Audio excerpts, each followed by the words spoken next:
Sir, Dr. and Dr. Kavita Menghani, ma'am. To begin, let us extend a warm welcome to our guest of honor for today's session, Dr. Atanu Bhadra, sir. Sir is National Treasurer of Central IAP, and we feel very privileged to have you, sir, with us for this session.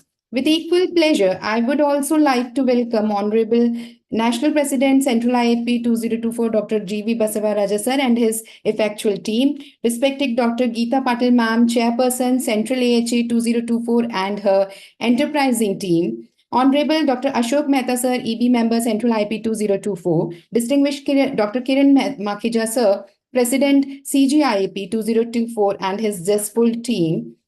Dr. MKC Nair, sir, Dr. Padmashri, Dr. A.T. Dapke, sir, Dr. Sharja Puljile, ma'am, Dr. Madhushri Deshpande, ma'am, Dr. Shalini Bhasin, ma'am, and all other respected members present on and off the dais. We extend a gracious welcome to our honored chairpersons for today's session, Dr. Amar Singh Thakur, sir, past chairperson of CGAHA, and Dr. Ashwini Agrawal, sir, senior well-versed consultant pediatrician.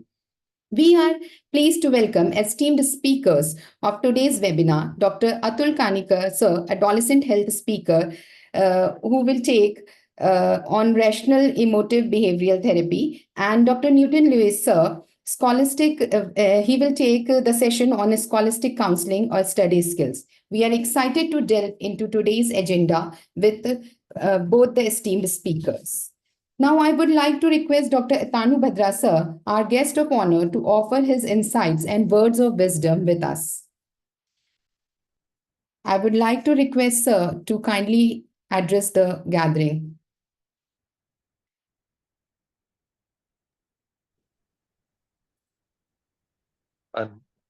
Unmute करने बोलना पड़ेगा।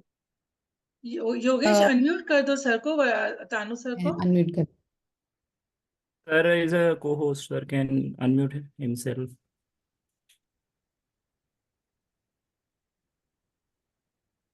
Sir, you can unmute yourself. May I? Tanu sir was here only. Sir is here, but मैं उनको call करके बोल दूं? Sir is here. yes. Yogesh ji आप कर दीजिए। नहीं मैडम, मतलब he has to himself unmute actually. मैं बोल देती हूँ उनको कॉल करके। हाँ। मैं कॉल करके बोल देती हूँ। I think sir is not there actually. He might be there, but वो नेटवर्क इशू हो सकता है। उन्होंने बोला कि नेटवर्क इशू रहेगा। थोड़ा कहीं बाहर है वो। আপনার ডায়াল করা নাম্বারটি এখন ব্যস্ত আছে। Ma'am, sir is having some network problems, so shall we move forward? And yes, when sir is in network, then he will join. I'll try. You continue. I would like to request Dr. Geeta, Chairperson, Central AHA, to address the gathering. Thank you, Dr. Shilpa, Dr. Kavita, and team, and our mentor guide, Dr. MKC sir, Dr. Preeti Galagali, for this popular counseling program. And today's speakers, obviously, they are working on adolescent health from last 3 decades. Dr. Atul Kanikar, you would have heard him many times. And rational REBT, that is a important tool for us to manage rational emotive behavioral therapy. May require little training, but I'm very sure Dr. Atul Kanikar sir will simplify it and explain to us, which will help us. And second talk, obviously it is required for us, which day in and out we see in our clinic. Maybe that is the commonest one, that is a scholastic counseling and study skills. Because I'm very sure who are doing the adolescent practice, we encounter more of poor school performance adolescents and children in our clinic. So thank you very much for Chhattisgarh Adolescent Health Academy for arranging this program. And I think Dr. Atanu sir had joined. Mostly he is able to join. Sir, my pranam to MKC sir and Dr. Srinivasan sir. He joined from America, and that shows his interest, and we can take his inputs also. Thank you, Dr. Himabindu madam. She is also there with us. And let us not, I think Dr. Atanu Bhadra sir can give us his opening remarks. Yes. Sorry, I am in a very bad network area. I am in Bhubaneswar, and on Guru Purnima, I think it's. I congratulate the Chhattisgarh AHA team for organizing this galaxy of adolescent speakers for galaxy of IAPians on this platform, and is the third in the session. It's the third in the series, and I think this will go on. We are looking forward to shortly a silver jubilee of these excellent sessions. And I also congratulate the Chhattisgarh team, especially the Kiran Makhija, my dear friend Kiran, who is heading the Chhattisgarh state team. And of course, Dr. Ashok Mehta, who is there, is our co-EB. And of course, the Galaxy the IPHA central team, Dr. Geeta Patil ma'am, heading it this year. Dr. Himagundu ma'am is also there. She's the president-elect of next year.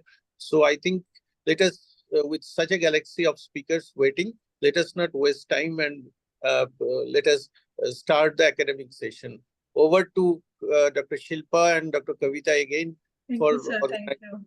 Thank you. Thank you, sir. Thank you.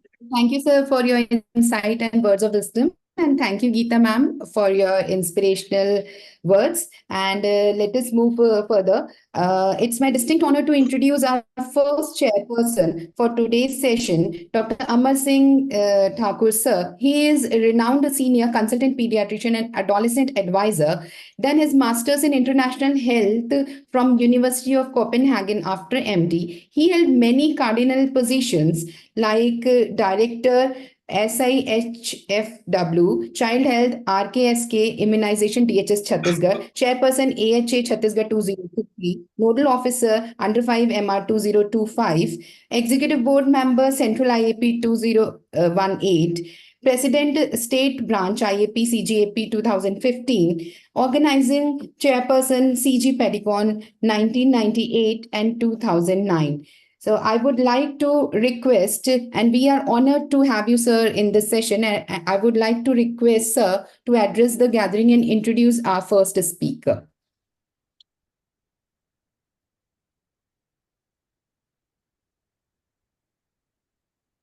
Oh. Thakur sir, unmute kajiye. Sir, please unmute. Sir, we can't hear you. Please unmute yourself, sir. Yeah, thank you.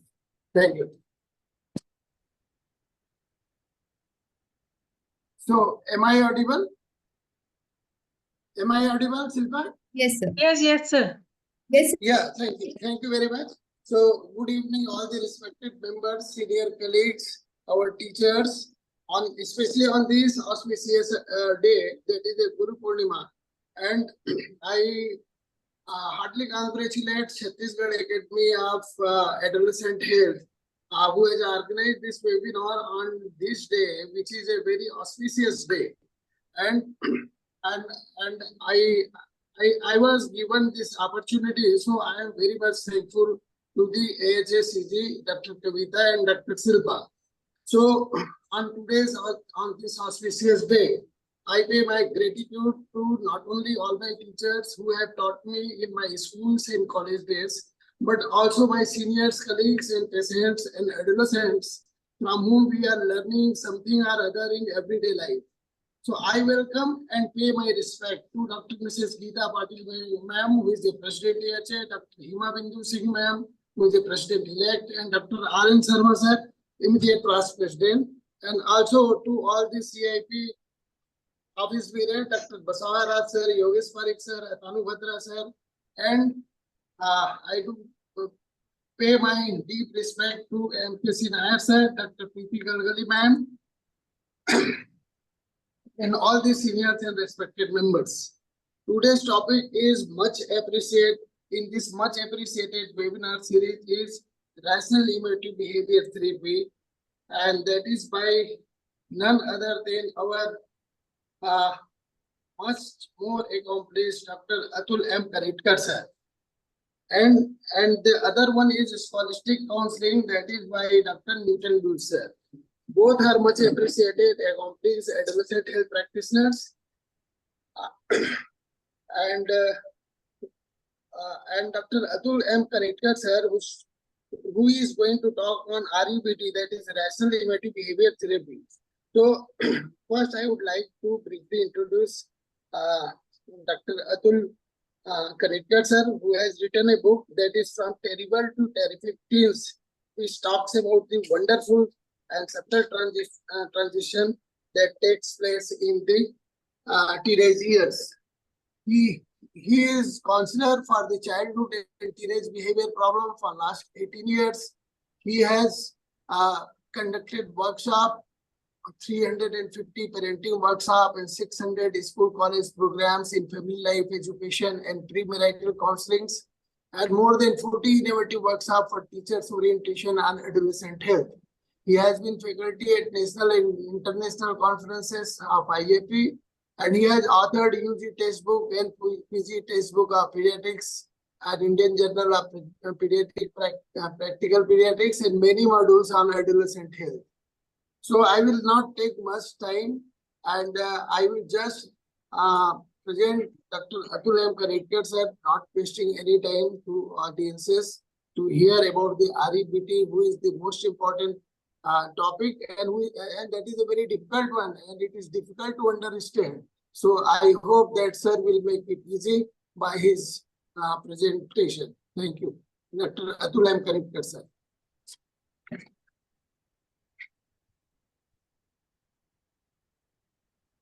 Thank you, Dr. Thakur, sir. And thank you, Dr. Ashwini Agarwal, sir. And of course, with the permission of my teachers, Dr. MKC Nair, sir, and co-student, I would say Preeti Galagali and Geeta Patil, madam. I really find this day very auspicious because today is Guru Purnima and my gurus are sitting in front of me. So thank you so much, Chhattisgarh AHA, for giving me this opportunity under the guidance of MK Nair sir, vision of Preeti Galagali madam, and hardship of Kavita Menghani sir, madam. So with these sweet words, I'm not used to talking very sweet, but then let me, okay. Preeti, why you are laughing here? I don't know. Oh my goodness, now what is this? Where is it? Sir, Okay, so basically, as thought previously,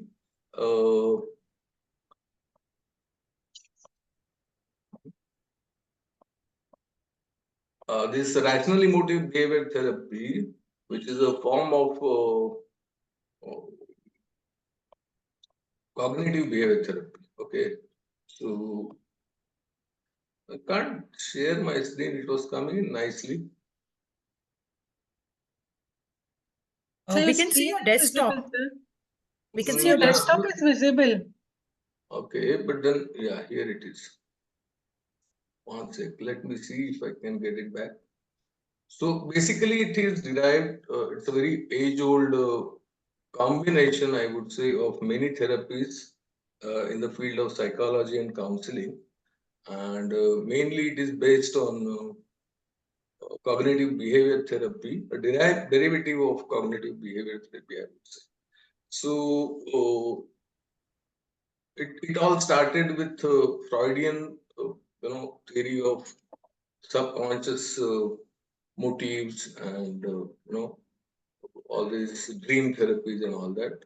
Then Carl Rogers was a constructivist, I would say. Was a very he's nowadays followed by so many counselors across and psychiatrists across the world.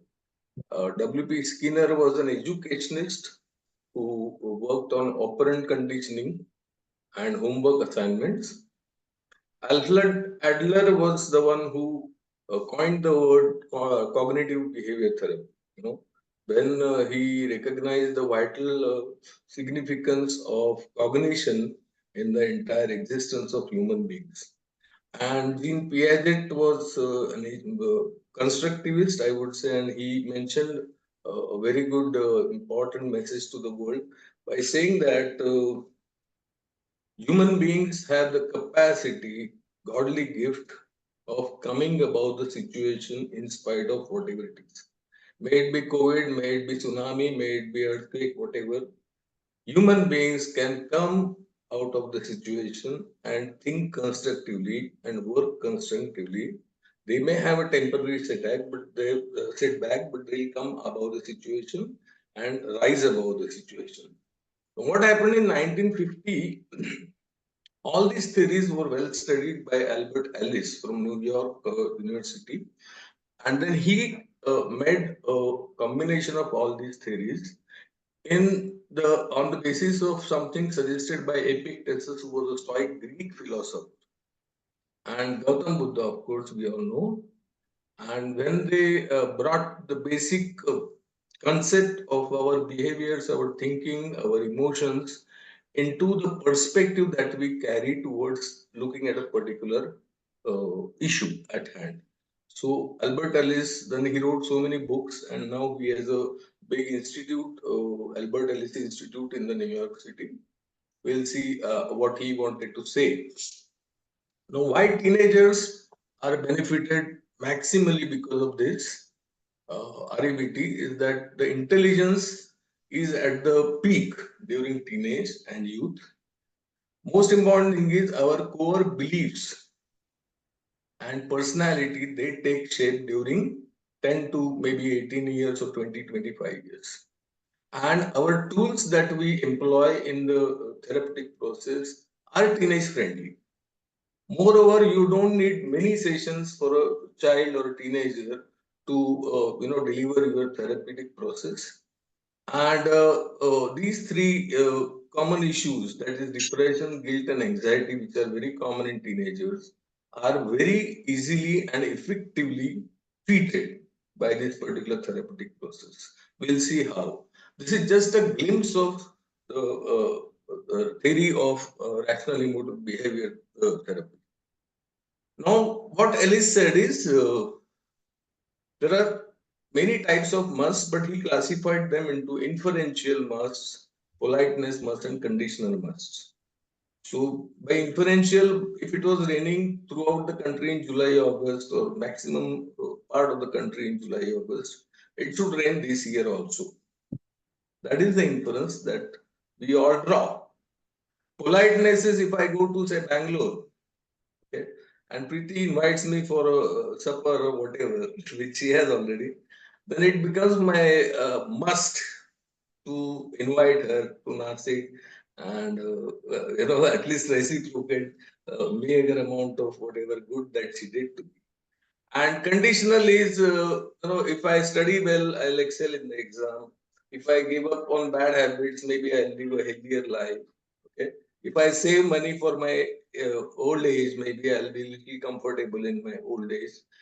But what he mentioned, Ellis mentioned, is that these absolutistic musts, okay, this was a term coined by him only. Absolutistic musts are those which where the client actually demands. He demands that this has to, this must, this should happen. Then and then only I'll be okay. Otherwise, my life is ruined. That type of extreme thinking, and then maybe emotional consequences or behavioral consequences are because of the absolutistic musts. We all have these musts at some point of the time. As we grow older, these musts, the number and the proportion increases like anything. Okay. So our grandiose demands kill our happiness. That is what he called. Our demands are okay, our desires are fantastic, our wishes are beautiful. But when we convert these demands, wishes into demands, we actually hamper our own progress and emotional well-being. So, for example, let us see that this is the basic principle of any cognitive behavior therapy, that thinking, feeling, and behavior are interlinked. So if I am faulty at one particular circle, I'm easily dragged into the other circles. Okay, let us see how. But my class teacher has asked me to introduce the chief guest at the annual social event. If this is, that trigger that a child is given, if the child thinks, let us start with the pink circle.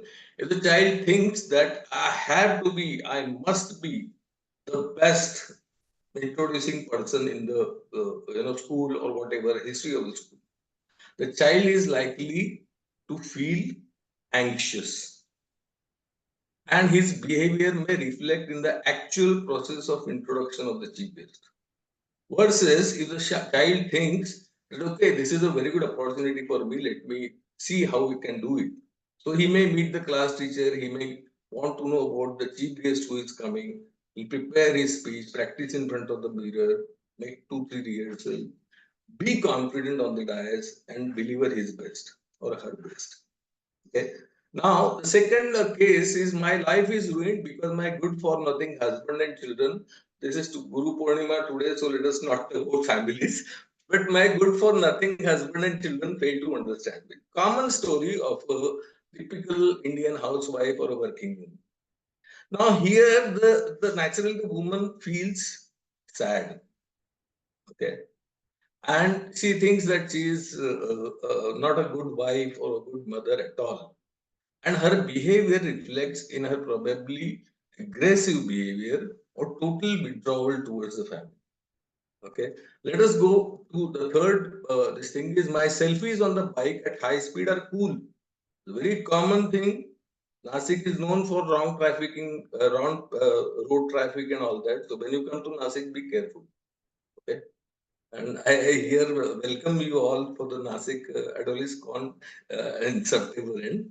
So my selfies on the bike at high speed are cool. Here the behavior is very high risk, very, very high risk.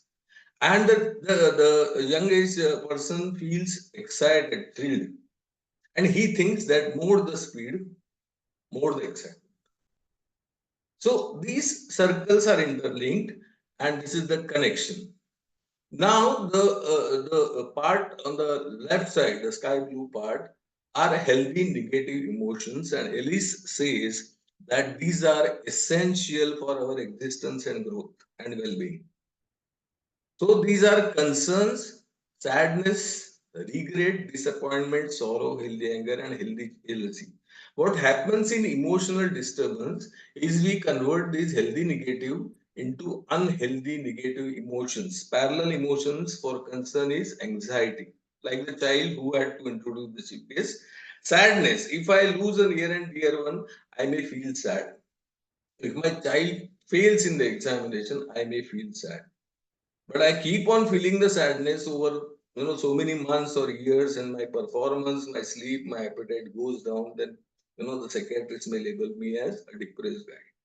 So this is the difference. I may have a fight with, say, for example, Geeta Patil madam. Okay. So I may regret later on, yeah, chairperson के साथ why did I fight? She is such a sweet person. लेकिन if I feel guilty, यार क्यों मैंने वो phone उठाया? Why did I fight on telephone? Then that is an unhealthy negative emotion. If I fail in the examination, I may be disappointed. But if I so much feel shameful that I may not return home, then that is an unhealthy emotion. If I lose my puppy or dog, whatever, I may cry. If I have a fight with my friend, I may cry. Okay. But if I feel hurt and take the blame of that particular problem onto my shoulder, then it shows that I am hurted. Okay. If I have a fight or whatever argument, if I see somebody giving me a cut on the street, wrong side cut, I may get healthily angry. I may shout little bit towards the person. I may smile. Nowadays, I have started smiling at such people. Okay. And that means their problem also. And versus if I have an unhealthy anger and I slap that person or I have a physical fight, that is abnormal. If my neighbor buys a Mercedes Benz or Audi, whatever, new car, healthy jealousy is okay. I'll say, he's such a fortunate guy. Look at his, success and all that, financial success. But I get unhealthily jealous. Then I may put a scratch on his, painting, new painting, or puncture his car or whatever. So this particular process from unhealthy to healthy negative emotions is the principal aim of rational emotive behavior. We have to tell the client or the child or the parent that healthy negative emotions are okay. Unless I am concerned for my examinations, I will not study at all. So that is perfectly okay. Now, say for example, in COVID pandemic, that was the principal adversity for many of us. So reactions to an event vary from person to person. I'll explain how. That if this A, that is adversity, many people in India especially and the world felt angry towards the virus originating country or place or lab, whatever. Okay. Some were anxious that, okay, my grandfather is asthmatic, my mother has a heart disease, whatever. My children are very young and they should not catch this particular virus. Some felt guilty, amongst them many healthcare professionals were there who brought the virus home and distributed to their near and dear ones. Some who lost their friends or relatives or parents or children, maybe they felt sad. And those from the pharmaceutical companies, especially drugs like, I don't want to take the name of the drugs, and then blood bank people, and then maybe ventilator people, and ICU, management people, big hospitals, they were actually happy for the virus. They were thankful for the virus. So we can somehow say that A, that is adversity, does not lead to consequences. C is consequences. A is definitely a trigger. It's like putting the switch on and the bulb, gives you some light. But A does not lead to C. That is pakka. A definitely contributes to C. Many times the A is extrinsic, but most of the times I would say we create the A which does not even exist. Again, the story increases during the old age.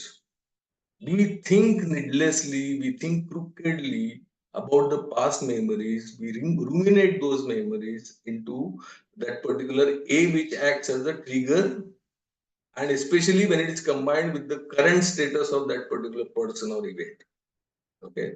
So this A need not be extrinsic always. It can be intrinsic or self-constructed. It can be, it can actually delay our sleep and it can delay our emotional well-being. So this is what Epictetus and Buddha mentioned, that how something appears is always a matter of perspective. From where the light is being thrown, that will give you the shadow image. Okay. Now, the typical model of rational emotive behavior therapy is A, leads to or contributes towards the happening of C. The C or consequences could be emotional, principally behavioral as a result of those emotions. They can shape and change our personality. They can become our lifestyle and destiny at the end. So some people we say बचपन से ऐसा ही है, that means it has become his destiny. This fellow is angry, this fellow is lazy or whatever. Okay. Now in between this A and C comes the big baggage, the big bundle, the big burden of belief system. Now this belief system is which should be focused in cognitive behavior therapy, including REBT. So in emotional disturbance, this belief system which becomes faulty, which enlarges like a balloon, can give you, tremendous amount of pain or painful consequences.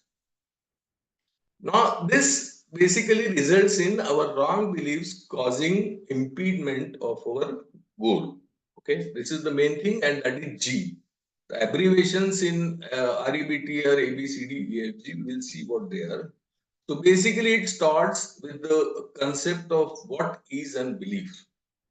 So belief is an idea that we think as true.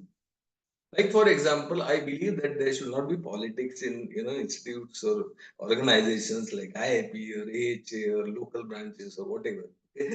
People should be driving carefully, not throwing litter on the street. Children should be responsible. Nowadays, they are not responsible. They do not have respect for the elderly. Some people believe in God and, sort of idol worship. Some people believe that there is some energy at the back of the, some people believe that there is God in the nature and all that. So these are beliefs which differ from person to person. So the person may think that this is something which I think is true. But the other world may not agree to what that person is thinking, right? So this belief system shapes something called as our self-talk. Now, this self-talk is very, very crucial when we start with the therapeutic process. During an adversity, we have to identify what was the client talking to himself or herself. Okay, self-talk can happen without opening your eyes also. When you are with anyone, you are with three people, yourself, that person, and you two are together. So self-talk is very, very important. The counselor can just imagine or close his eyes and imagine the situation, that particular situation, what was the self-talk, what did the child or teenager say to himself or herself. Now, this self-talk is something which shapes everything. All that needs is the adversity, either internal or external. Now, these self-talks are self-sabotaging belief system that make them worse. So, what our beliefs are will decide what type of self-talk we are going to have. The net result is consequences.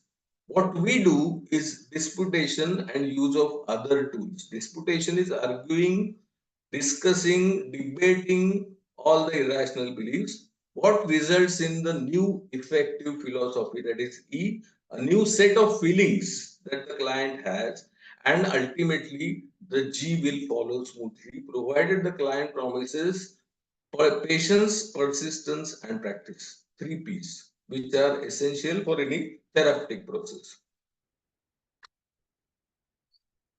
Now, these are the commonest irrational beliefs which Ellis has classified 3 groups.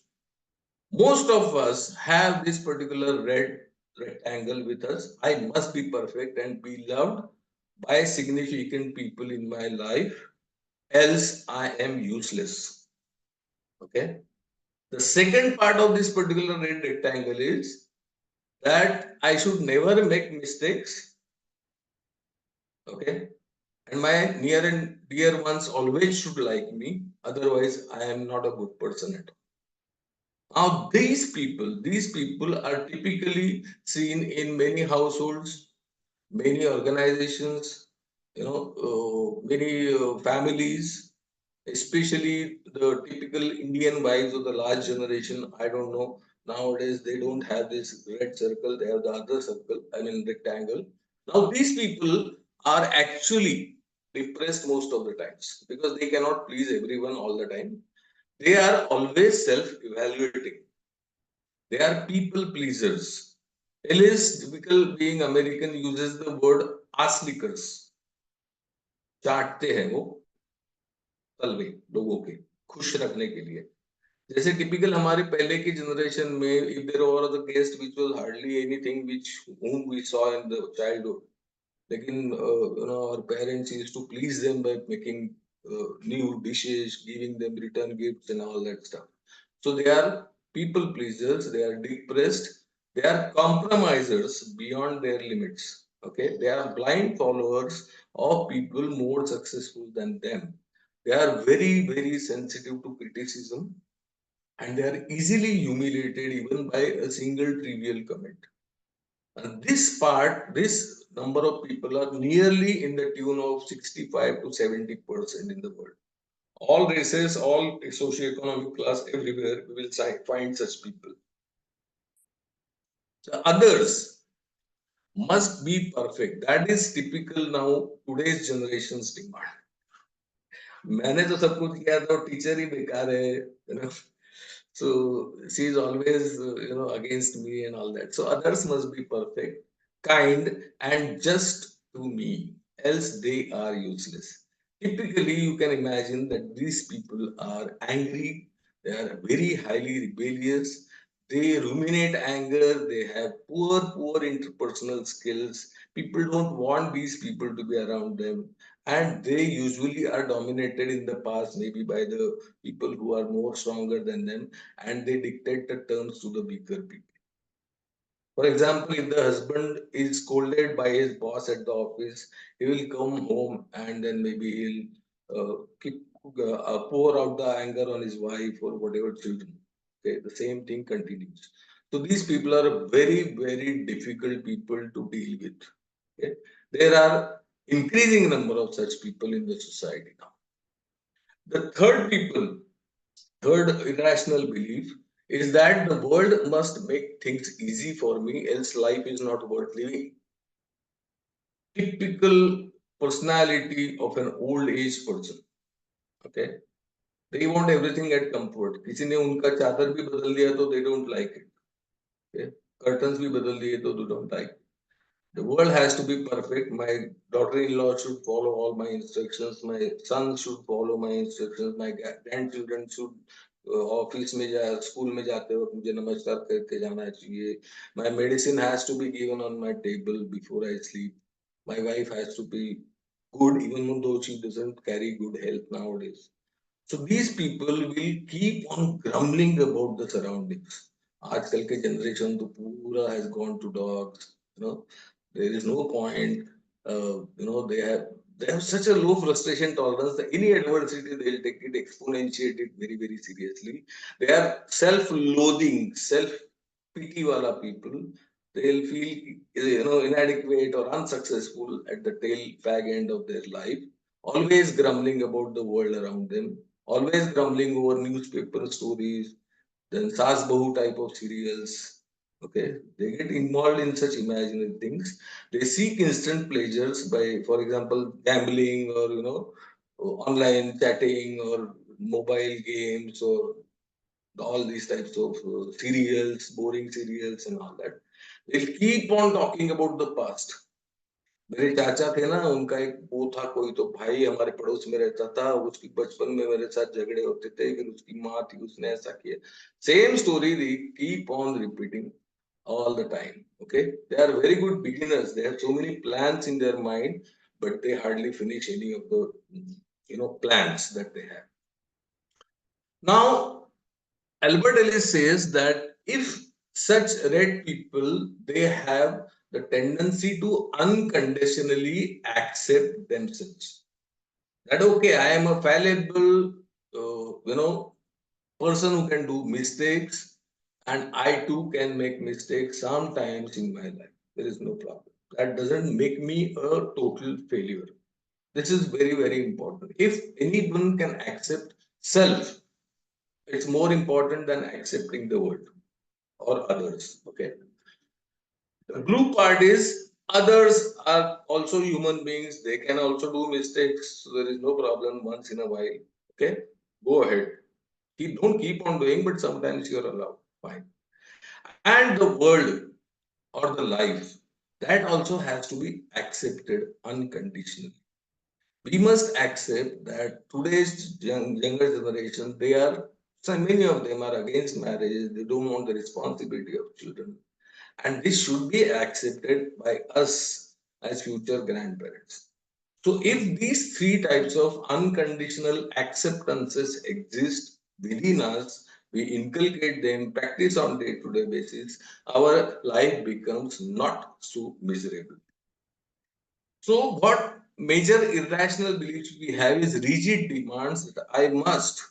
Chhattisgarh AHA and whatever number of participants that we have must be, should be happy, ought to be happy with me. Otherwise, my talk is useless, which makes me a sheer useless person in AHA and IIP. Okay. And if my talk is not so good, not so impressive, I can't tolerate it. It's so very horrible for me. It is miserable for me. That is awfulizing belief. Then I cannot take it anymore. I'll now henceforth not do any further Zoom meeting talkings, etc. And then I'll derate myself like I am no good. The Zoom meeting is horrible. Yeah. कुछ मजा नहीं आता उसमें. Okay. And this entire AHA and IIP is now gone to docs. There is no point. So others are useless. Okay. The rest of the world is useless. So all these types of major irrational beliefs do exist within us. And being prejudiced. Last time also I had the same problem. And last time also bad experience with Chhattisgarh AHA. So I could be prejudiced this time. Overgeneralization, because it has happened so many times. Because Kavita madam was never so friendly with me in the past. She is going to, and many, all the Kavitas in the world will be like that. That is type of overgeneralization. So these are the episodes of people which we tend to, trigger, use them to trigger our self-talk and a series of irrational beliefs that we have. So characteristics of these irrational beliefs are they are rigid and extreme, they are inconsistent with reality, illogical and nonsensical, lead to dysfunctional triad of cognition, behavior, thinking and feeling. They impede naturally our goal attainment and they spoil productivity, relationships and creativity. So how do we work on this? They are detected by the counselor first if we give them all the essential counseling skills, which Preeti has already told. Making the list of irrational beliefs on a sheet of paper or whatever and informing the client, this is something I found very abnormal or unusual in your whatever things you have revealed. Patience persistence practice is mandatory, absolutely mandatory. Then we have to console by saying the client that the irrational beliefs are widespread. Even I do carry some irrational beliefs. Okay, most of us carry, but because they are learned, they can be unlearned. Okay, and this unlearning has to occur to develop a new effective philosophy for positive rational thinking and disputation, of course.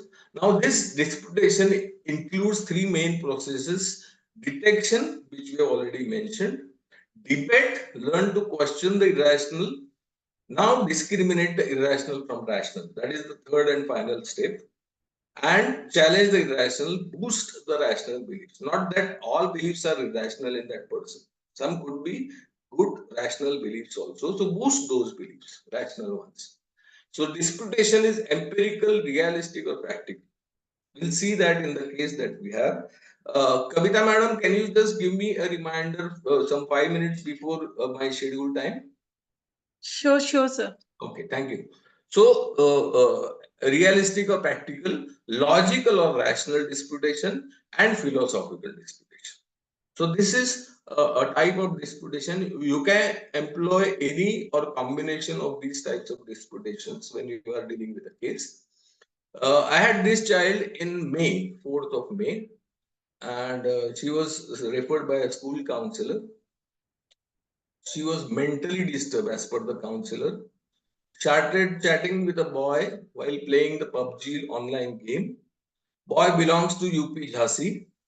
The boy blocked her due to fear of her being underage. She was just 15 years, 14 years.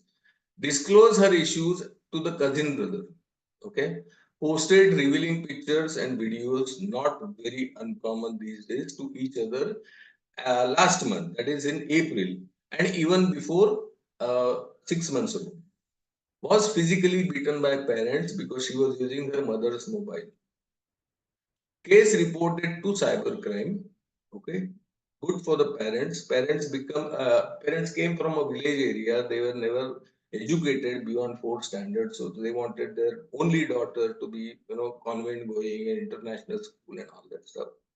Showed suicidal wish with a letter help.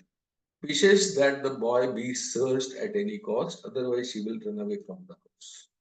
Now this thing happened at 5:15 p.m.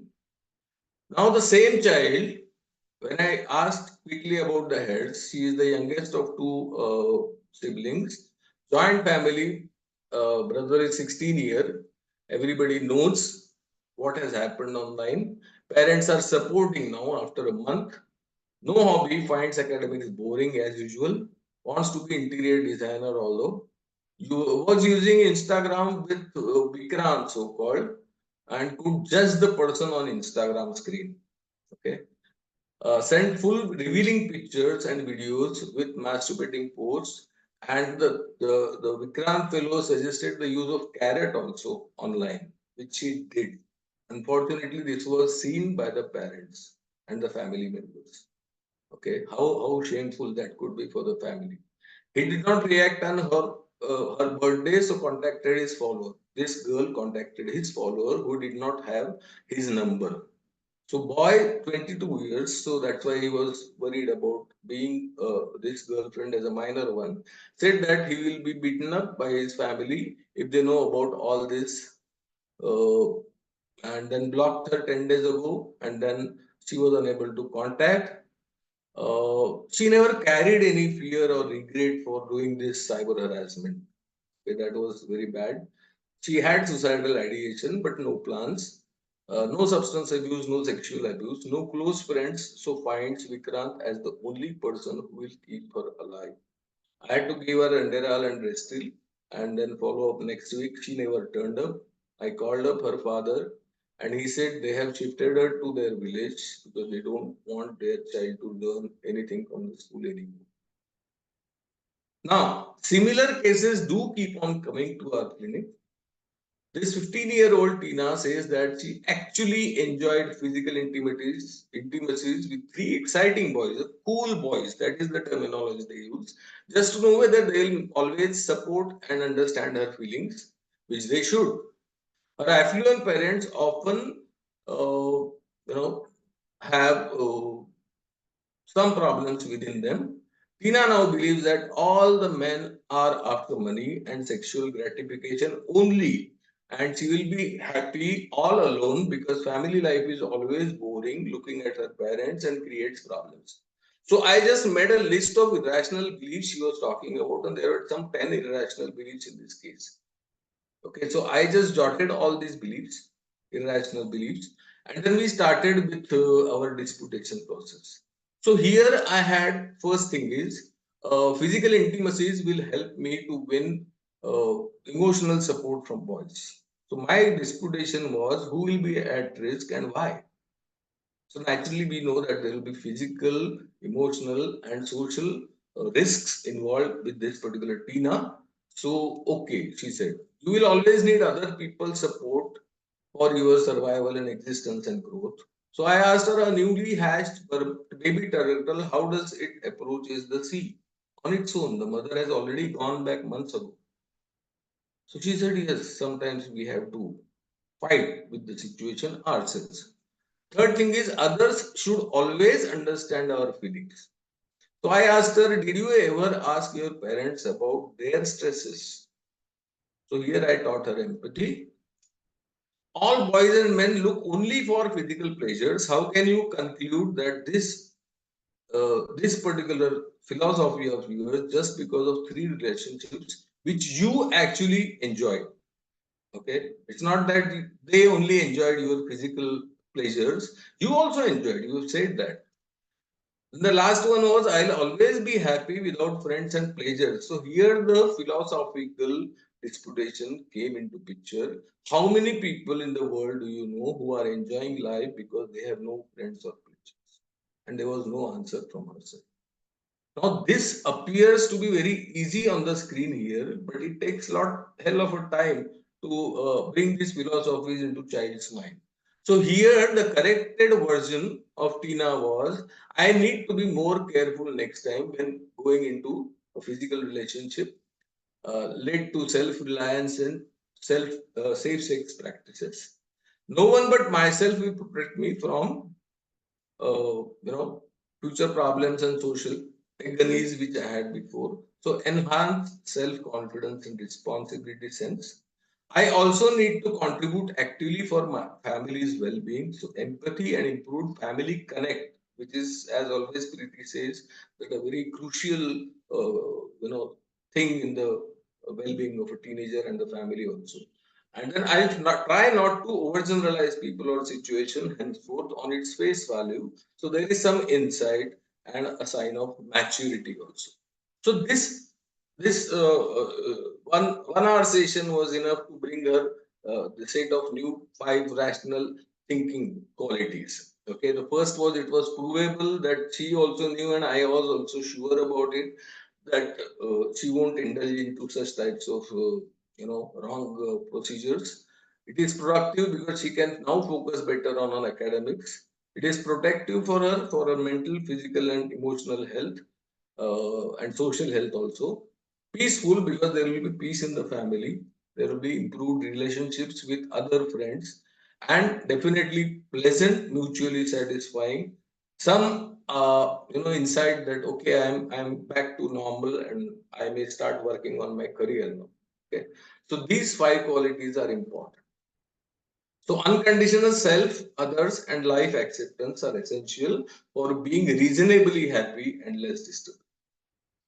So various tools that we employ are cognitive, behavioral, and emotional. So disputation is the principal tool, that is interviewing or interrogating or debating the irrational beliefs. Referenting is the cost benefit analysis which I gave to Tina, who will be at risk.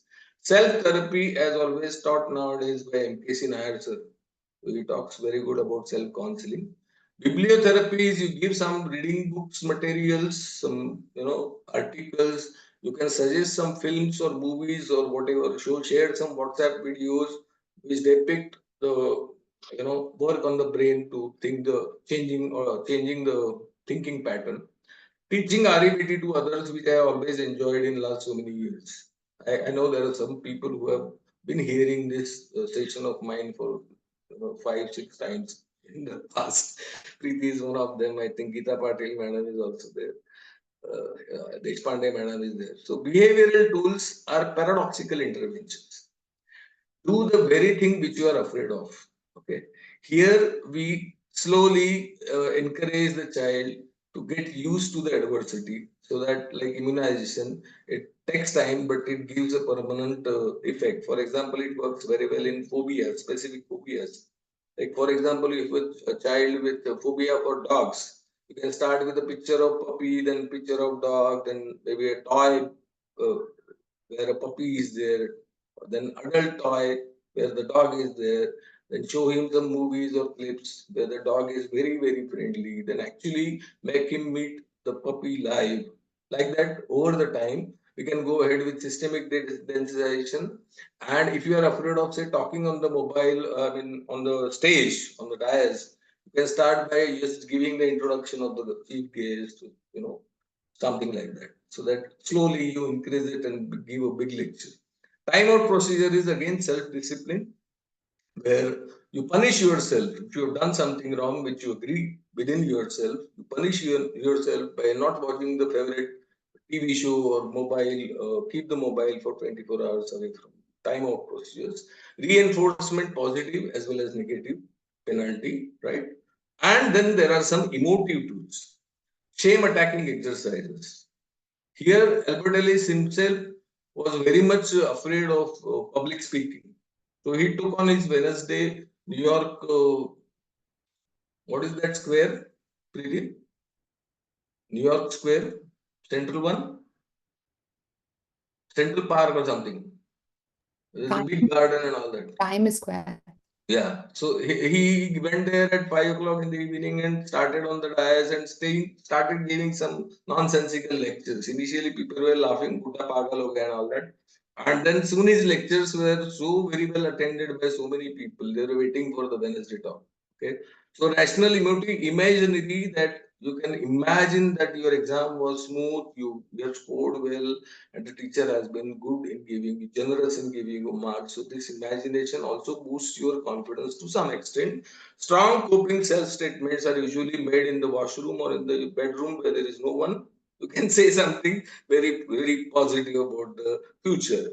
And reverse role playing is where the counselor and the counselee, they change their roles and look at the problem in a new perspective. So here, after this particular use of tools and then maybe other therapeutic processes, you can actually puncture this big B, okay? And this disputation and other tools can change the C which was triggered by the A adversity, and your new effective philosophy, a new set of feelings can actually take you towards goal attainment. That is what the typical REBD, corrected structure is. Okay. So here we define the goal. REBD, we always start with the goal. Let it be any goal that the child or the teenager carries. Okay. Then recognize the hurdles or the adversities coming between the child and the goal attainment. Detect the self-talk, which is very important, belief system which shapes the self-talk. Identify the irrational beliefs, dispute and apply various tools, and terminate the contract as early as possible. So this is the entire counseling process. So in conclusion, I would say that most of the teens are on the age of mental emotional disturbance, but can be given the right direction at the right time if we intervene. And REBT, as I said in the beginning, is a quick and practical method to manage, to solve, to address emotional disturbances and behavioral consequences for long-term well-being of teens and youth. So thank you once again, Chhattisgarh AHA. Greetings for your Guru Purnima, and Yes, sir. Thank you. I'll stop sharing my screen. Thank you. Thank you, Yes, sir. yes, sir. Yeah. Somehow I am not Sure, able sir. to. Somehow I am not able to close. Okay. Now how do I go? Right. Somehow I can't see. I can see only 6 people here. Here I should see. So anyway, if you can continue with the whatever comments. So you have to stop sharing, then only the other one will continue. Okay, thank you. Yeah. Yes, sir. Sir, but your one was really wonderful. I want to listen to my Guru Thank DKC sir's comment. Definitely, Sir, I'm all definitely. He will. ears. I'm all ears, and my prayers are now on for myself. हमारे गुरु सबसे आंखें में अच्छे से दोनों के लिए comment pass करेंगे. Then sir is doing a lot Dr. of MKG good sir is work. there. Thank you, sir, for coming. Atul, you have done an excellent job. Thank you, sir. But having said that, I'm not really sure everybody understood how to go about doing it. You understand my point? The theoretical construct, the whole ideas, they have really got it, but they are still in a doubt. You ask them whether if a problem comes, you gave 2 good examples, yet they are not confident that I saw all the questions coming in between. Can you get angry? Angry, is it positive or negative? Yes, angry can be made positive. It can be used positive. There were a lot of questions. How do you get a child talk? How to get out of that? So the whole lot of practical issues. This should be followed by another session in which you are given the theoretical construct all correctly. Now you say, let us take examples how we can do that. It's not easy to teach in a classroom, is easy, but on a webinar is little more difficult. But you still need to give some tips. How do you gain the confidence of the child, the trust of the child? How exactly can you make, when you with an adolescent, when you refute their belief, they are going to get wild. That's the questions. I was watching the questions, whatever has come, all they were asking that, won't they get angry? Won't they get refuted? Is it easy to refute? So what are the qualities that the counselor has to have? What is the approach the counselor has to have to make this as minimum as possible? Even the best counselor may get a total abuse from the child. That is okay. But average child, how do you manage? If you can just comment on that. Yes, I think sir. lots of questions were there. I was Okay. watching the questions. Yeah. Sir, I'll just try to answer a few of your queries, which are very important to me.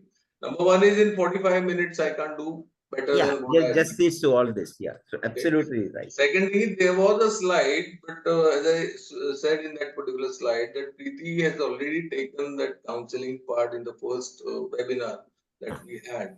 Okay, so there she must have talked about how to make the child ventilate out, and then all sorts of open-ended questions, non-verbal communications, and all that. So here, that first 15-20 minutes are devoted to establishing the rapport with the child. Now, Atul, I will just stop there. Sorry, I will just stop here. See, for example, he gave the story of a child who actually had sexual relation with 3 people and all that.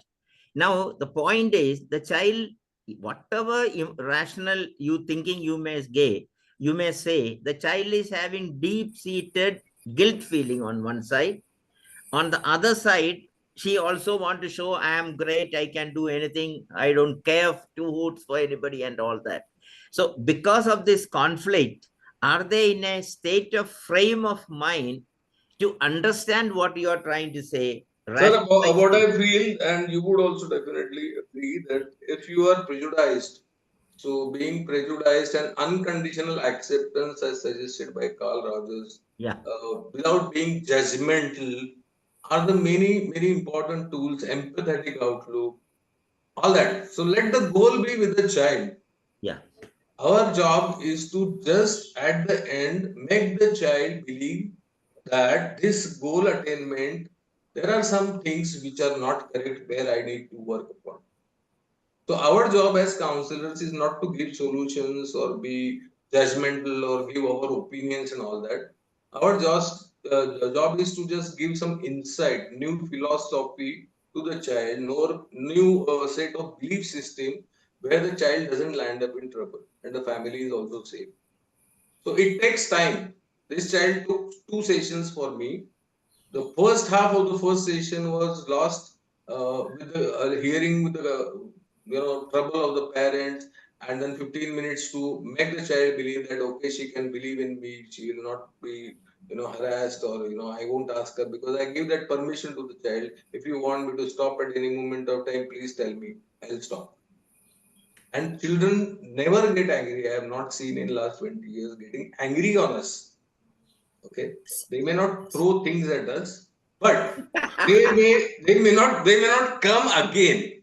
Okay, they may be. I at the end always ask the child, how do you feel when you are leaving my cabin? And the child, 99% of children will say that they are absolutely relieved and happy. Okay. So thank you very much, Atul.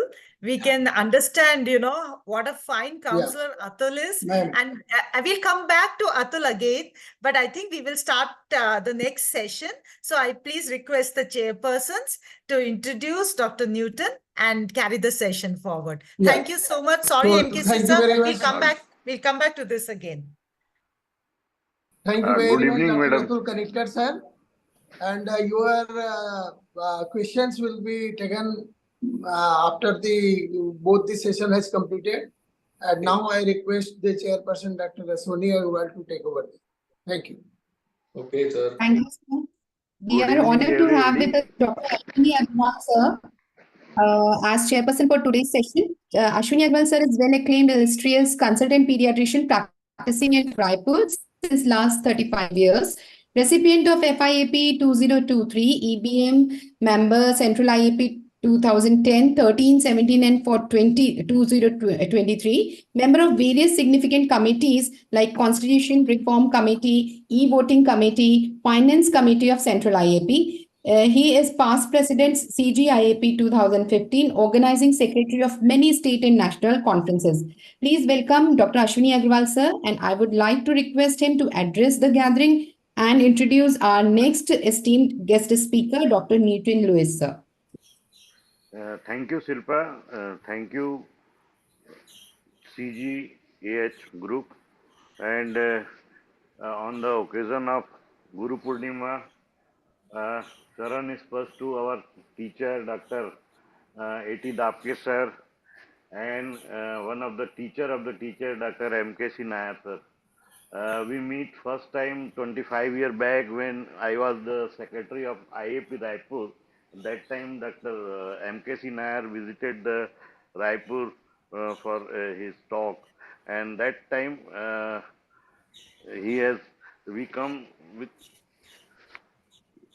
we know the sir very well personally also, and coming to the today's event, The second lecture on the scholastic counseling done by Dr. Newton, sir.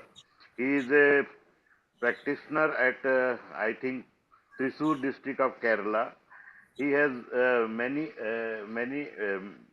vast experience of having a adolescent classes for the parents and teachers and doctor also, and he is a academic editor of academic medicine 2024 textbook, as well as a author of IAP Kerala textbook of parenting.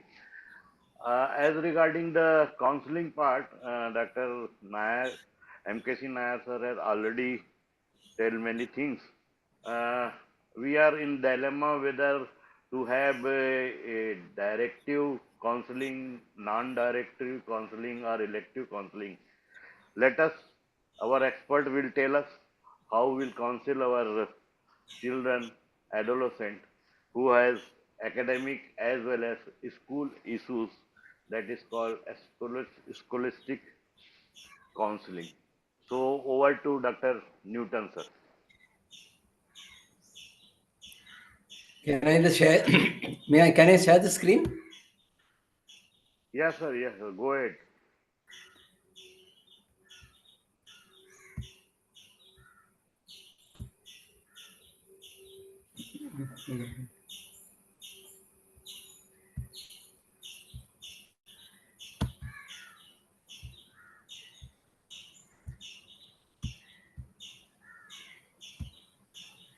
Some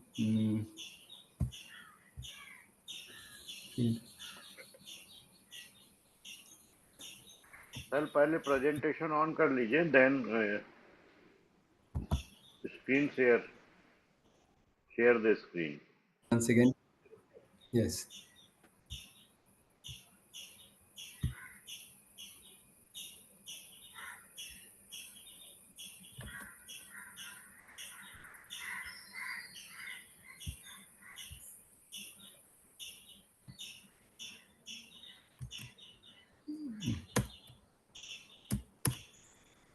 Hi.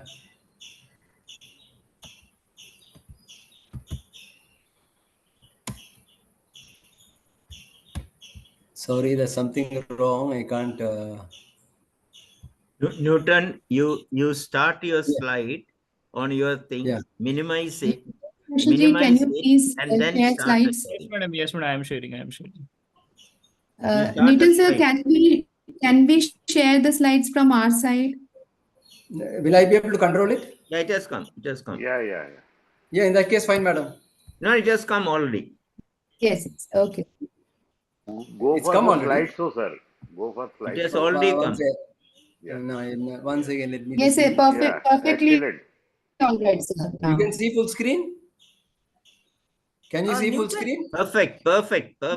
Yes, sir. Yes. Okay, let me just see. It's I can't see it. Yeah, I can't adjust it. Newton, the slide has been shared from Yogesh of Zoom here, from this platform. So you just speak. We will move the slides.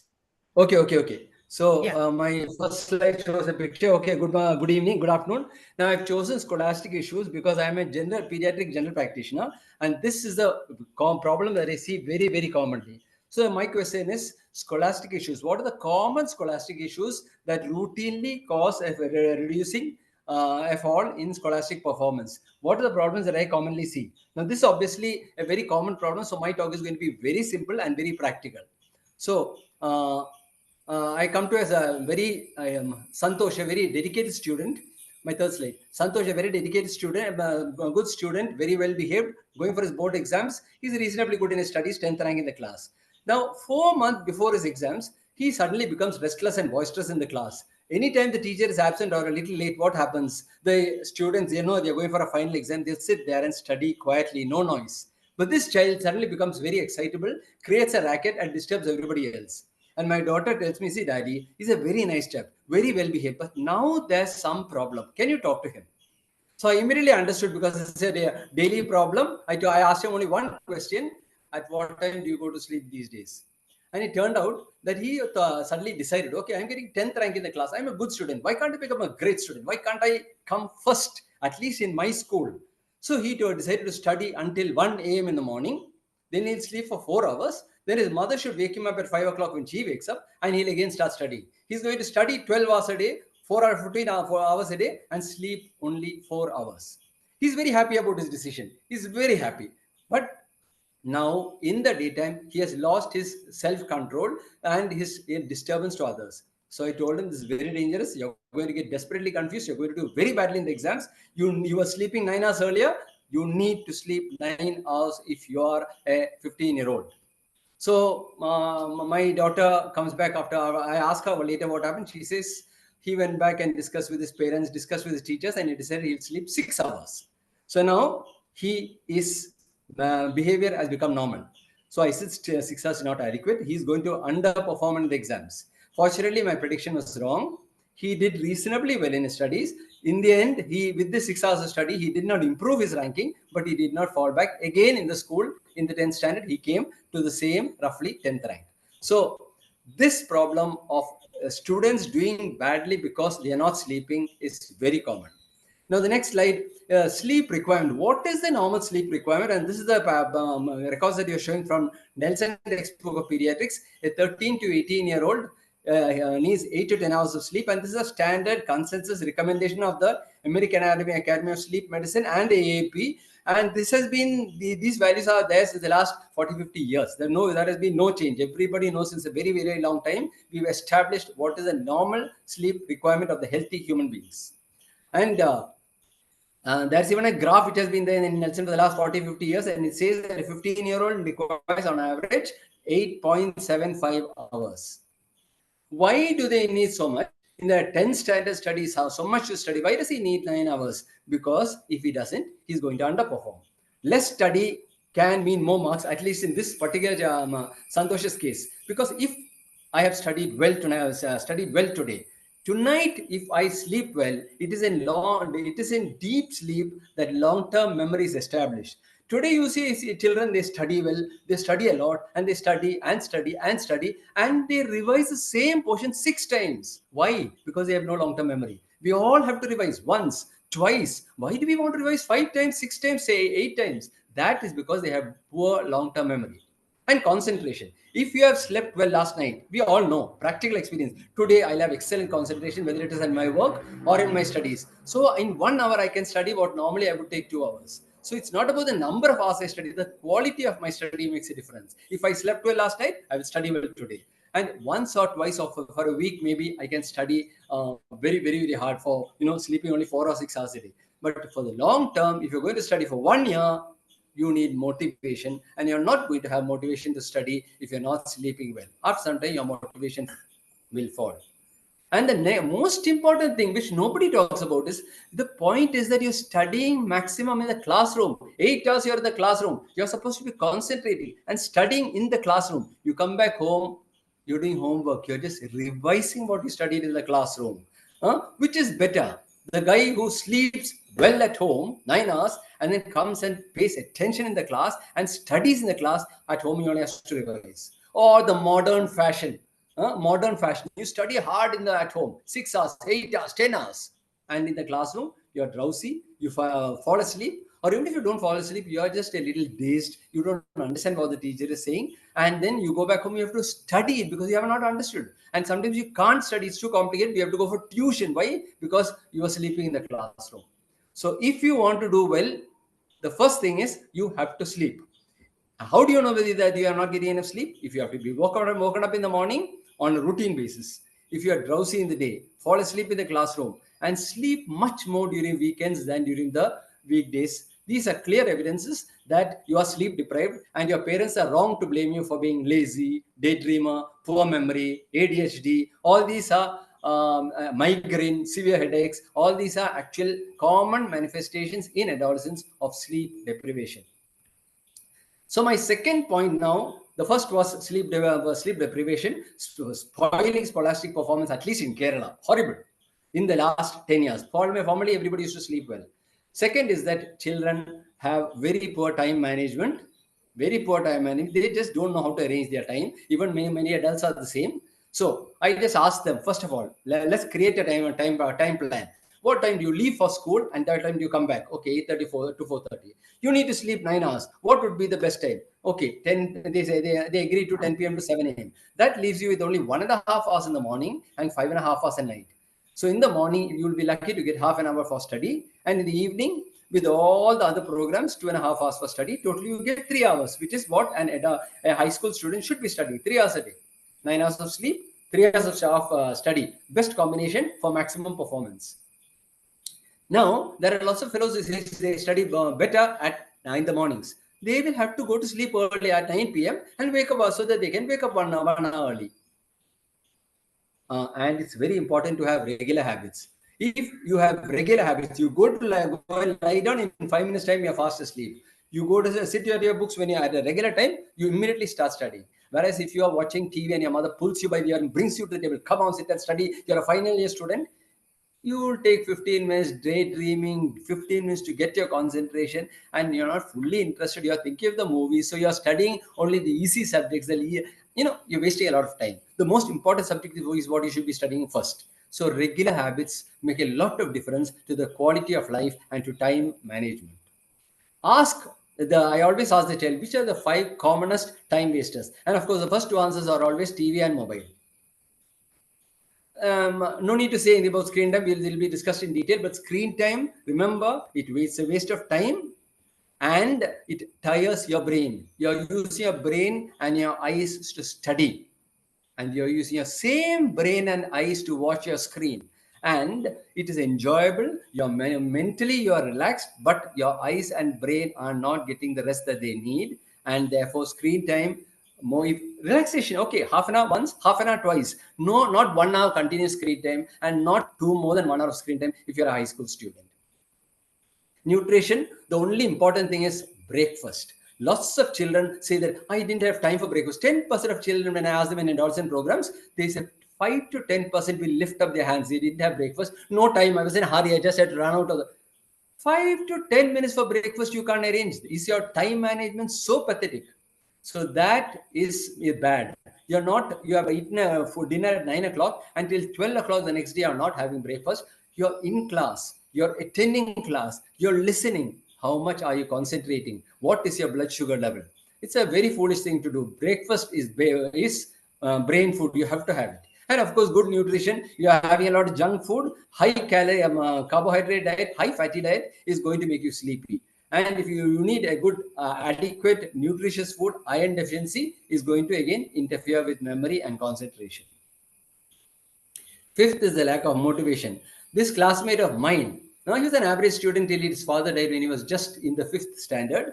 The headmaster was fortunately very sympathetic and told him, see, you're a nice boy, and I'm going to reward you today because when he came back after 3 weeks, from today onwards, you're always going to sit at the front first bench.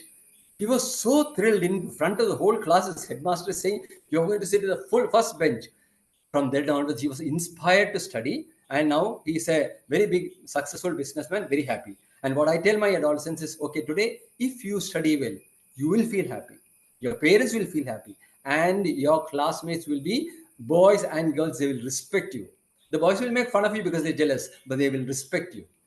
Tomorrow, your salary, your social status, your personal happiness, everything depends on how you study today. This is the motivation for study.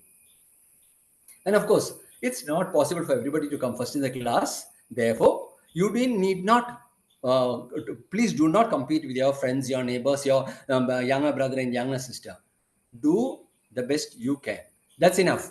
Parents should be satisfied with that. If you are trying to do better this year than last year, that is what you need.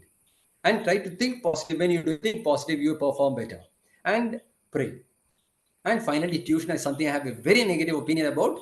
After a full day of studying, you come back to the tuition class, the teacher's tired, students are tired, and they're all sitting together, and 2 hours and 3 hours of tuition, they study what is worth 1 hour. I have seen there used to be tuition in my class, my 2 teachers, elder sisters that they were taking tuition. It's a tremendous waste of time.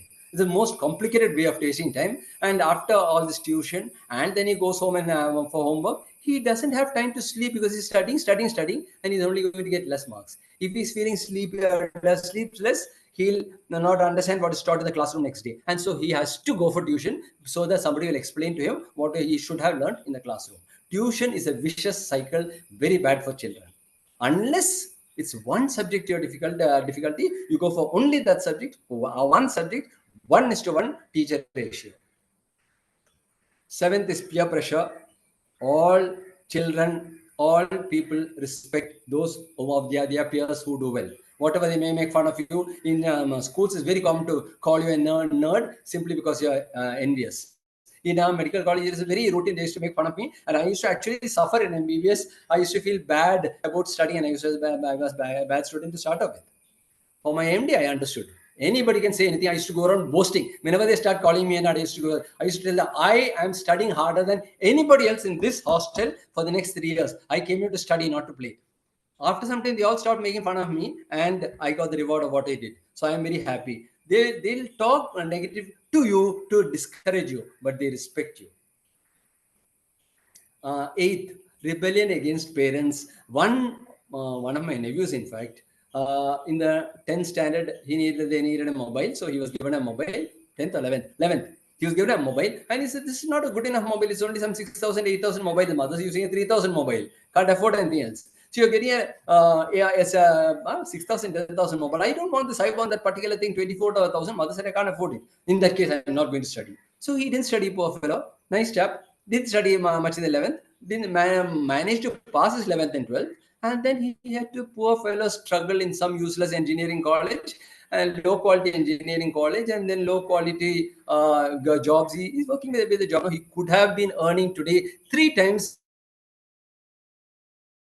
better salary if only he had not foolishly rebelled. You want to rebel? Okay, you color your hair green or pink. It'll go away in 3 months. You cut your hair in also weird fashions. You even tattoo yourself, but even that is not ideally because it is going to last forever. But at least a small tattoo. These are sensible rebellions. Not studying is the most foolish form of rebellion. Romantic relationships, unfortunately, from personal experience, they're absolutely enjoyable experiences, and we all need them. We cannot avoid them, but we should inform the adolescent, remind him that they can be time-consuming and they can be distracting. And when the relationships fail, sometimes they can be a little depressing also. So we just keep them aware of the facts, but of course, we understand that it cannot be fully avoided. Mental issues, according to the statistics, 7% of our adolescents have mental issues, and anxiety, depression seriously affect studies. If we can detect these are important causes to look for when the adolescent comes with difficulty in studies, and if we can find them, we can help them with advice, counseling, and some escitalopram or fluoxetine. I don't use other drugs because I don't have experience with them.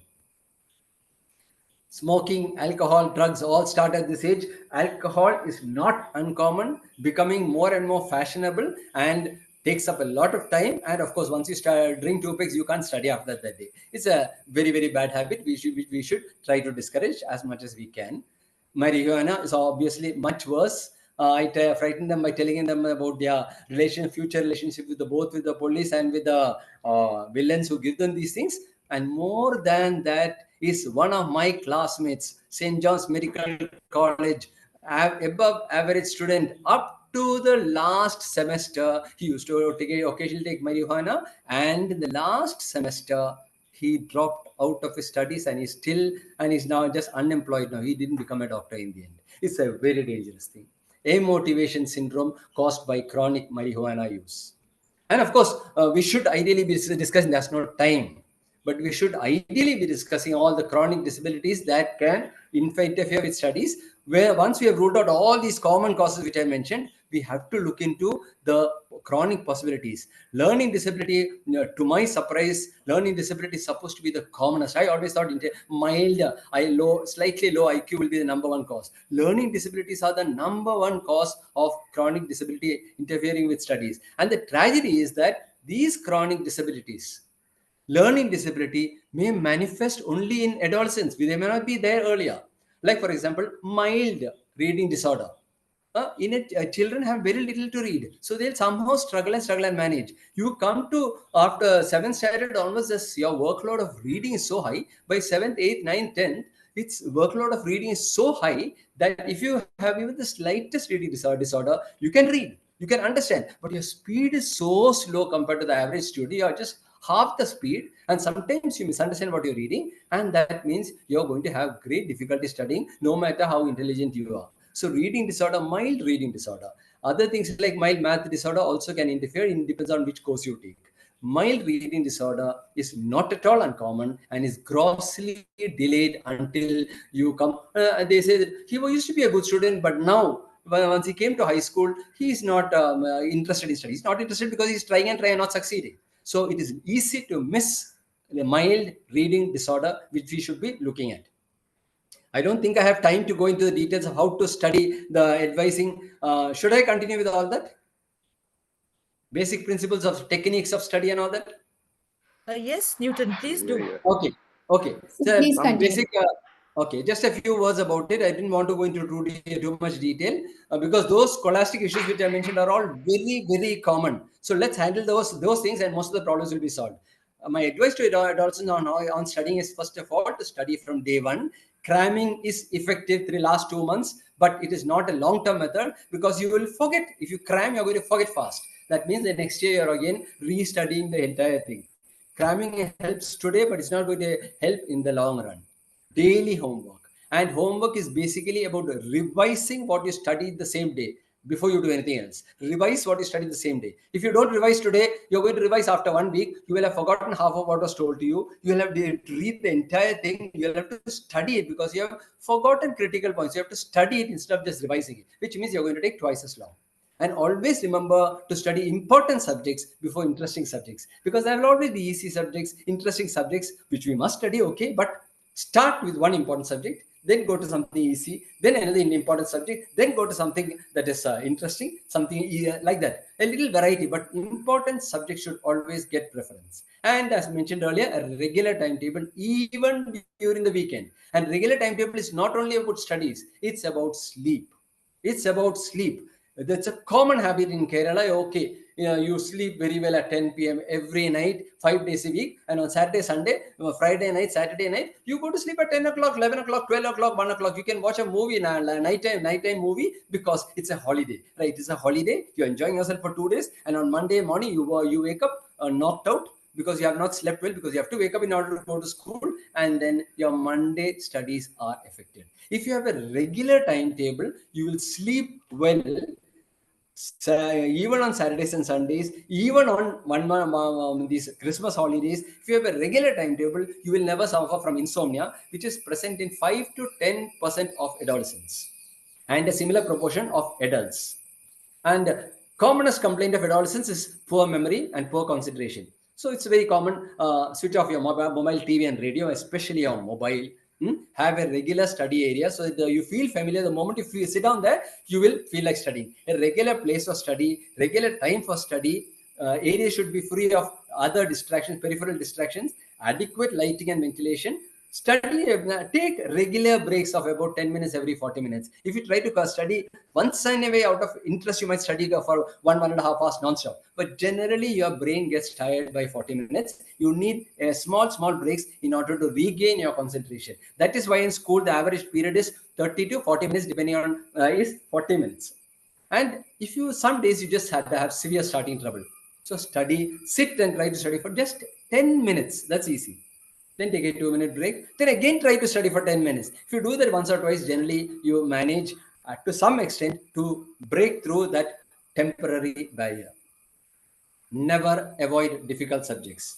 They should be studied when you are the most alert, and always alternate with easy subjects. Otherwise, you'll get psyched out. Give them more time. And one thing that we found very effective, but it's very difficult to practice, but if you can, group study is great. We are group study, you're discussing and studying, and you have that friendly atmosphere. Difficult subjects definitely become easier. So you explain something that they don't understand, they explain something that you don't understand. Group study is more pleasurable, and therefore it makes the difficult subjects easier to study. Paying attention in the class is the most important. If you're sleeping, if you're drowsing, you're not paying attention in the class, you're wasting 8 hours of your life every day in school. You're studying at home is a waste of time. And the best way to pay attention in the class, sit in the front row of the class. Makes a lot of distraction of use, because those in the back, somebody will be distracted and he's sitting between you and the front bench and the teacher, and he will be distracting you without meaning to. Sit in the front of the class, in the first bench, listen.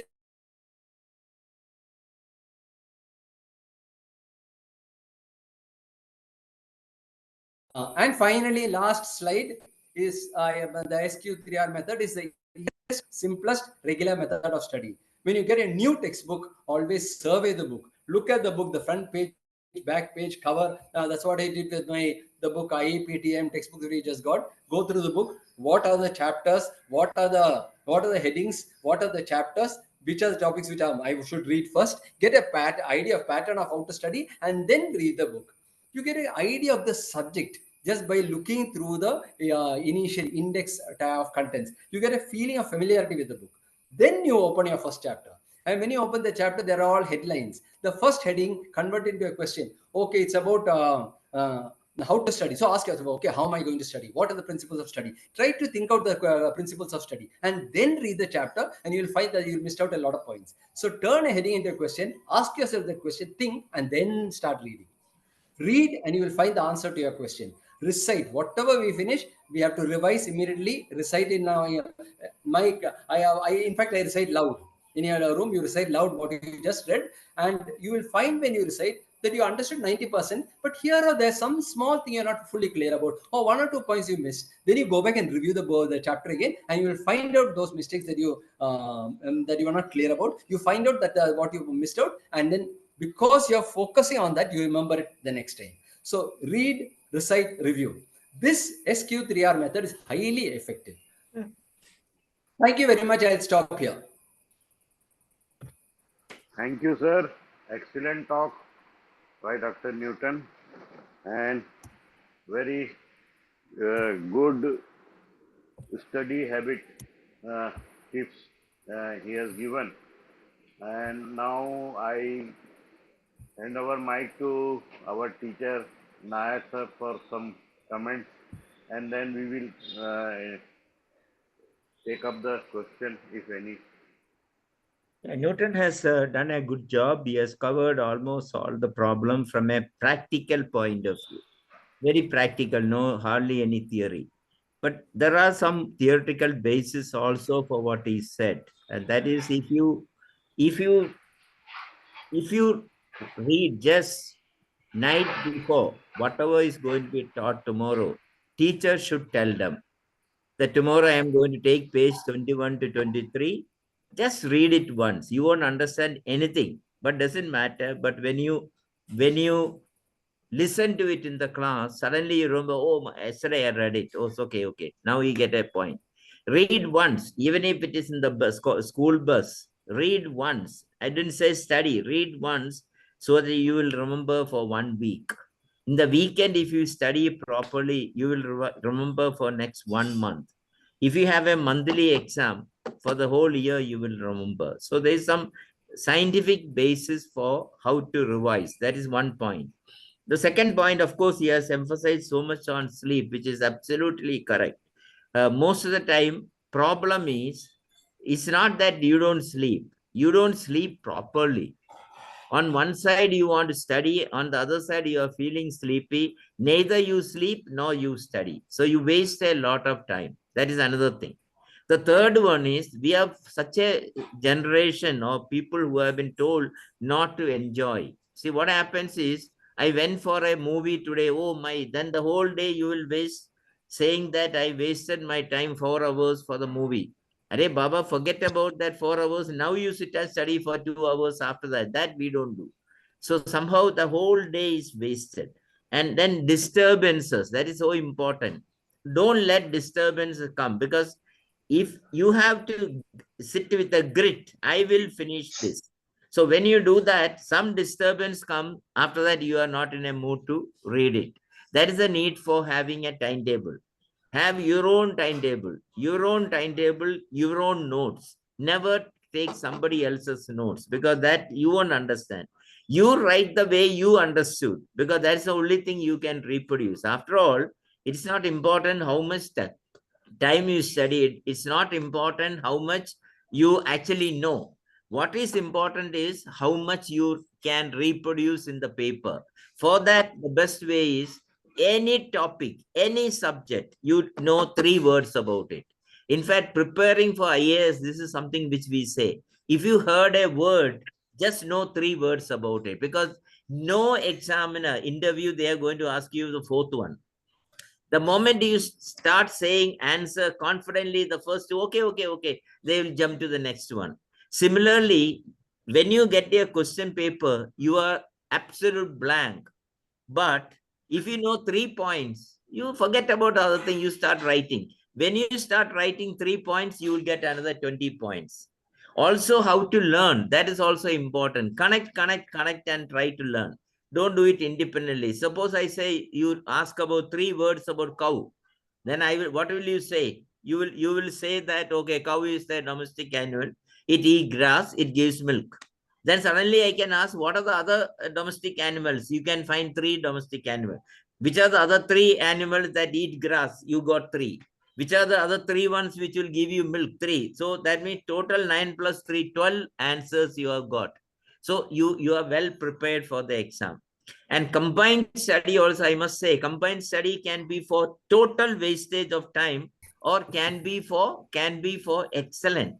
But the problem with combined study is all of us are so egoistic.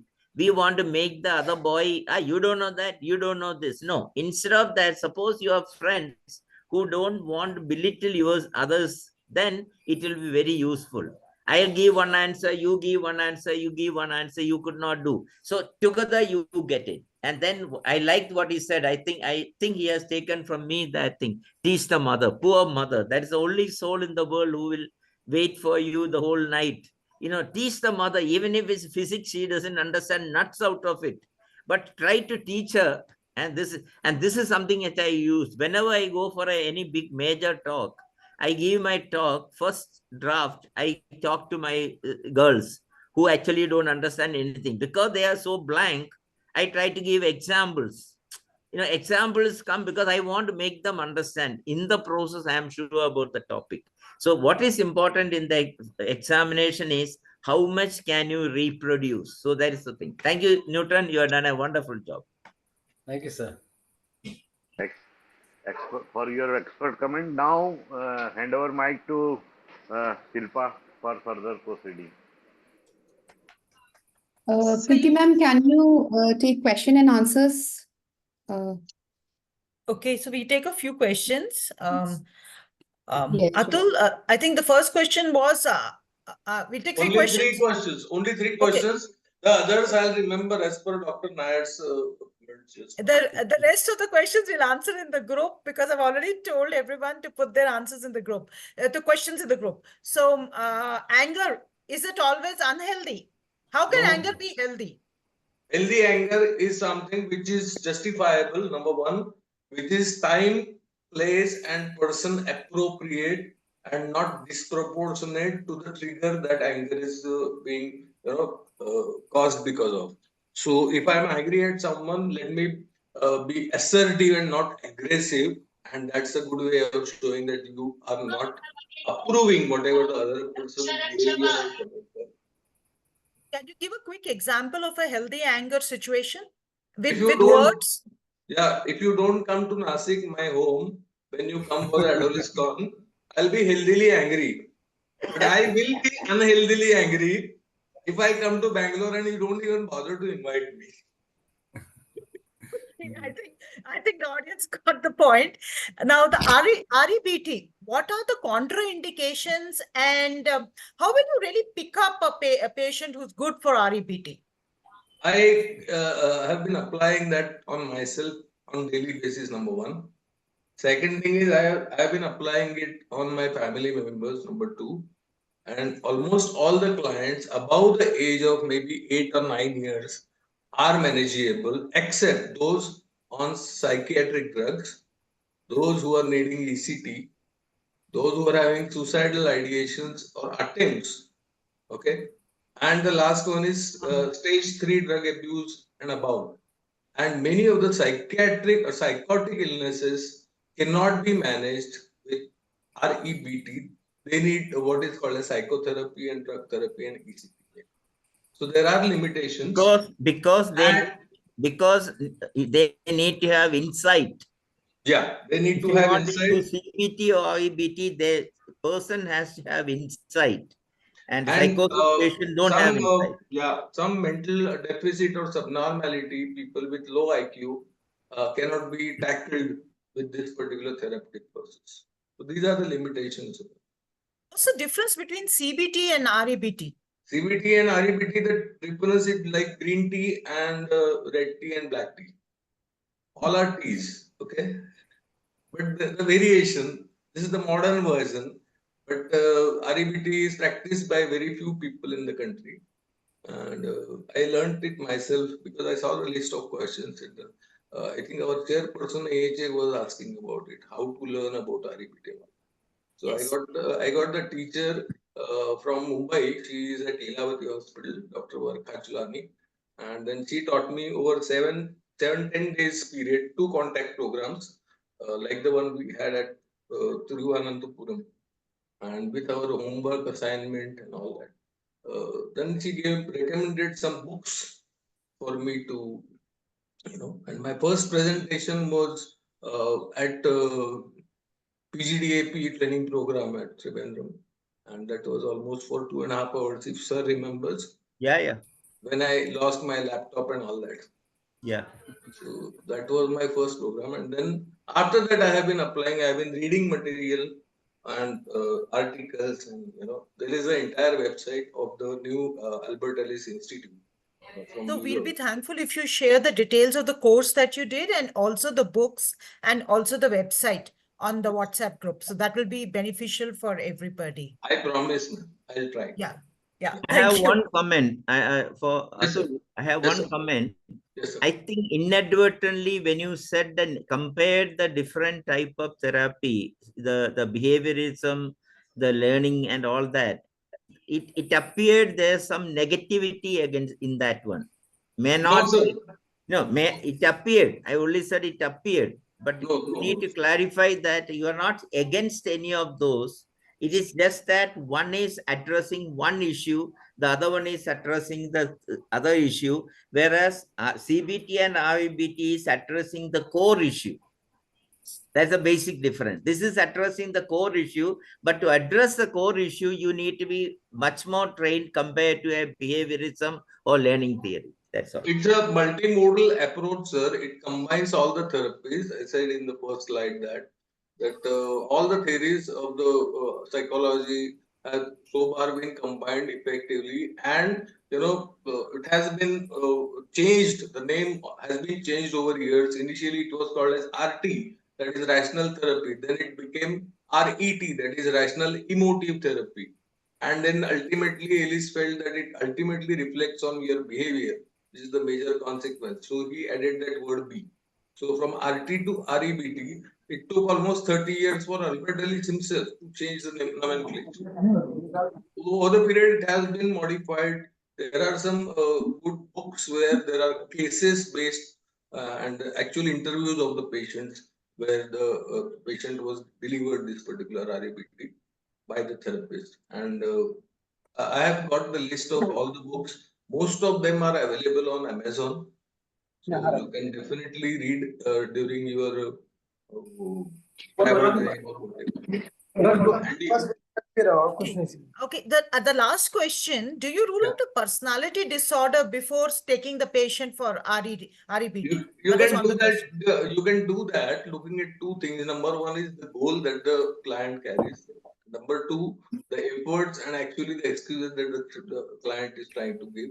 And number 3, as you talk to the parents, you can know the child's history from the early days of his life. And over the years, the evolution of the problem will tell you whether it's a personality disorder. And the reactions to that particular adversity, what child has been showing, also tell you about the personality. And there are so many like psychiatric disorders. Main thing is personality. And second most important thing is psychotic thought disorders. So if you can rule out these things, you can very well apply this particular or attempt to apply, and you can make out as you go through with your practice of It is something like, certain immunization. You don't want to do the serum testing, grade before you better to give one more dose, finish it off. Because in practice, you cannot diagnose personality disorders so easily. It's a cumbersome procedure. So better not to go. But on the face of it, you feel this child is having problem, then better avoid it. That's all. Right. Absolutely. Thank you, agree. sir. Thank you, sir. So that was a real rapid question and answers. Thank you, NKC sir, and thank you, Atul. And I again hand over to Shilpa. Thank you, ma'am. And with this, we ended up our Atul, I sessions have one for last today. question. Sorry, sir. How does your wife tolerate all this REBT? How my wife taught me. Tolerate. Tolerate. Okay. If she can tolerate me, she can tolerate all my therapies. No problem. Best answer.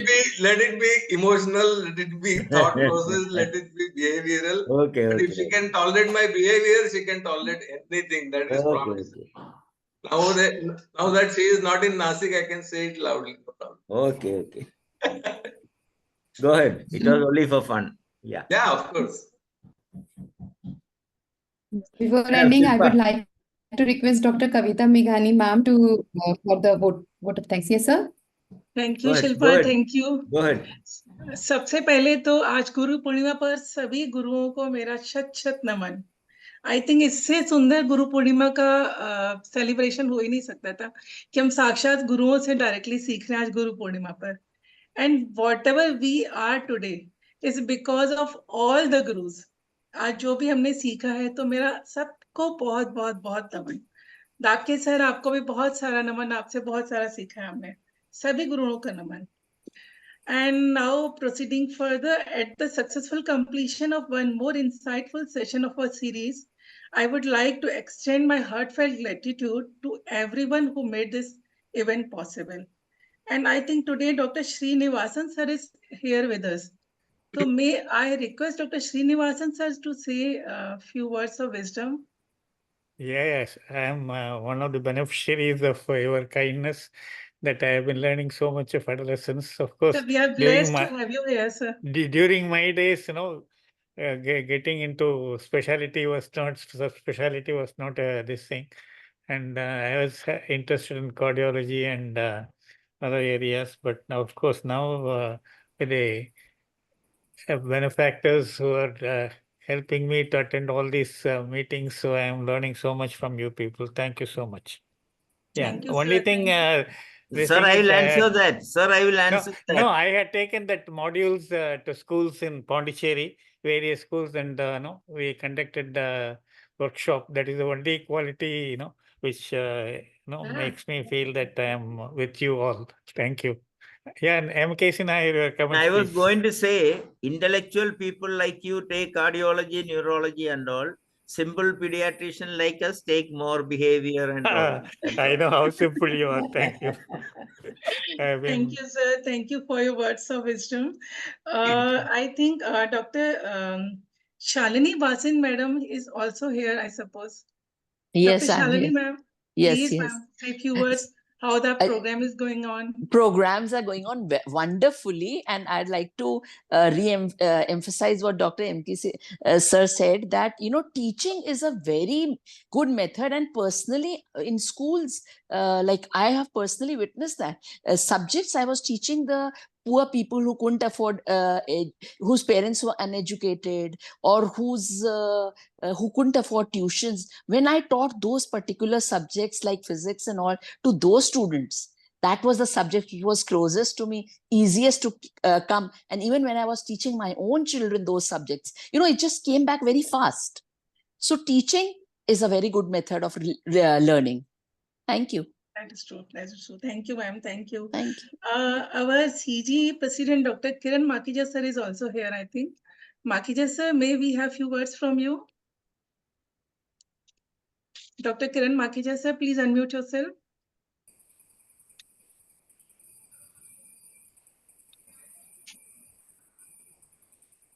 I think he has left now. Dr. Ashok Mehta sir is there. May we have few words from you, sir?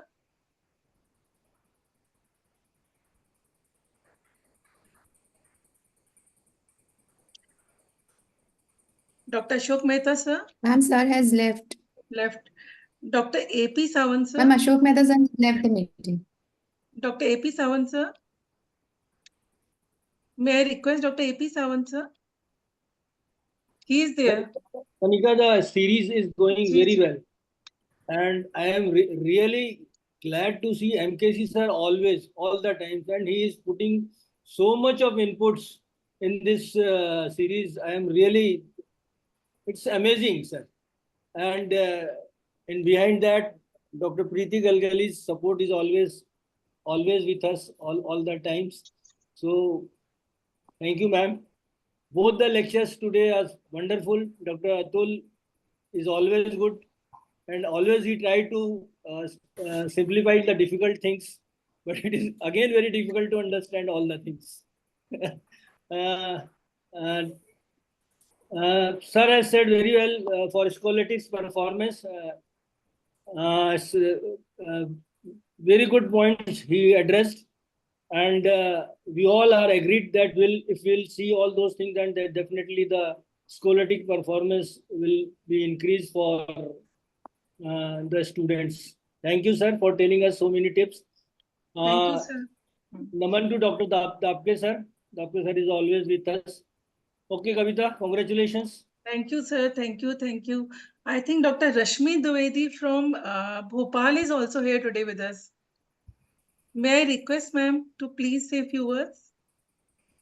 Dr. Kavita, it has been a great experience to be a part of your series of talks through adolescent health of Chhattisgarh branch. It is so good to see you all so active, and all three of them I have attended. And Dr. Kanikar and Dr. MKC Nair has always been a very great influence as far as adolescent health is concerned. And I wish you and Shilpa best of luck to continue with all these series. It's always adding more knowledge to what you may be doing beforehand. And thank you for giving me the opportunity of speaking. Thanks a lot.